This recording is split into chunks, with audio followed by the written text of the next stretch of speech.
Soyez les bienvenus sur Africa 24 dans ce nouveau numéro de décryptage. La crise de la migration africaine a animé les débats à la retraite régionale sur la migration en Afrique qui s'est tenue au Maroc du 30 octobre au 1er novembre 2017. Différents participants venus des pays d'Afrique et d'ailleurs se sont penchés sur les défis et opportunités de la migration en passant par le développement de la migration jusqu'aux droits des migrants.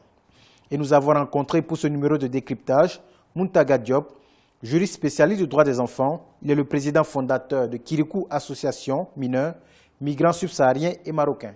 Présentez-nous l'association interculturelle Kirikou. L'association interculturelle Kirikou, elle est créée en 2013 à Rabat par des chercheurs et des universitaires subsahariens et marocains.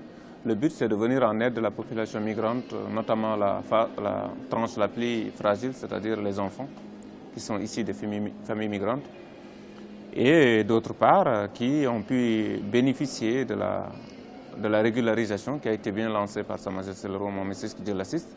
Donc il fallait préparer une phase d'intégration, à savoir leurs enfants dans les écoles, et puis qu'elles-mêmes, les mères célibataires, puissent avoir un accès à la formation pour avoir un emploi.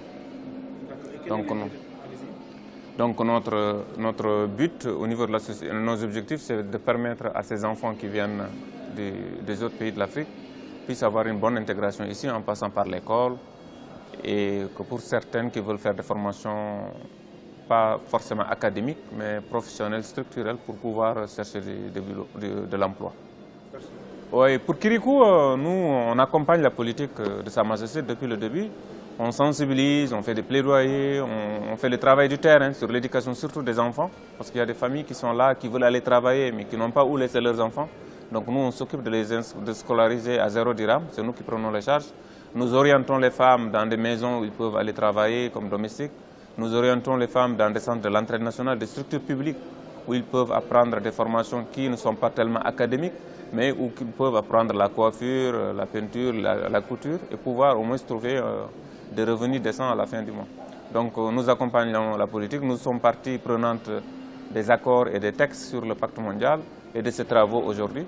Donc nous pensons que la lutte continue et que nous arriverons à avoir un document régional compact qui pourra maintenant élaborer la juridiction globale de la migration en Afrique.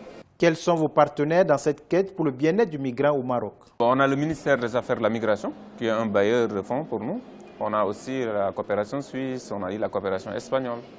Et on a d'autres bailleurs privés. On a aussi des organismes privés, des restaurants, des chefs d'entreprise, qui nous prennent des migrants pour leur former et à long terme leur offrir des boulots en échange.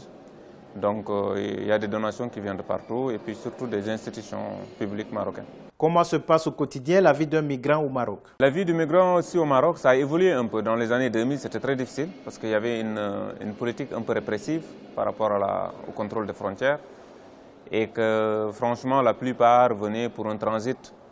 Rabat ou Casa était toujours une ville d'attente, des villes d'attente en attendant de trouver une sortie.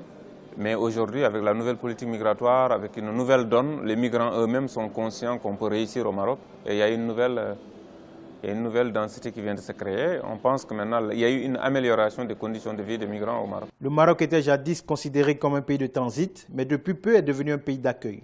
Qu'est-ce qui explique cette nouvelle donne? Les temps ont changé, parce que le migrant qui arrive de l'Afrique subsaharienne, que ce soit d'Accra ou de Bamako, qu'il arrive au Maroc, il découvre déjà une partie de la réalité de la vie. C'est-à-dire le rêve qu'il croyait exister en Europe, il se rend compte que les conditions ici souvent sont difficiles, parce qu'après il se rend compte de l'impossibilité de passer, et il se dit peut-être qu'avec une politique qui a été déjà lancée, une opportunité de s'intégrer avec toutes les péripéties qui ont été mises sur la table, les migrants, la plupart, essayent de changer d'avis, en tout cas essayent de s'intégrer ici, après dans l'immédiat, et après ils peuvent voir comment ils peuvent continuer leur parcours. Le roi Mohammed VI a initié en décembre 2015 une stratégie pour la migration en faveur des ressortissants africains. Cela a permis la régularisation de plus de 25 000 sans-papiers. Comment appréciez-vous cette politique migratoire du Maroc? Elle a été la première en Afrique, surtout sur la sous-région. C'est vrai que, vu la proximité du Maroc avec la Méditerranée, il y avait aussi une chose à prendre en sérieux. Mais ce qu'il faut retenir, c'est que quand même, ça a été un grand soulagement pour une bonne partie des milliers de migrants qui ont été régularisés, qui étaient dans la clandestinité. Aujourd'hui, ils sont devenus quand même légaux et qui peuvent avoir cet espoir, cette énergie maintenant d'aller voir s'ils peuvent s'inscrire au Pôle emploi, s'ils peuvent s'inscrire dans des structures pour chercher du boulot, s'ils peuvent aller même chercher des places dans les crèches ou dans les écoles pour leurs enfants.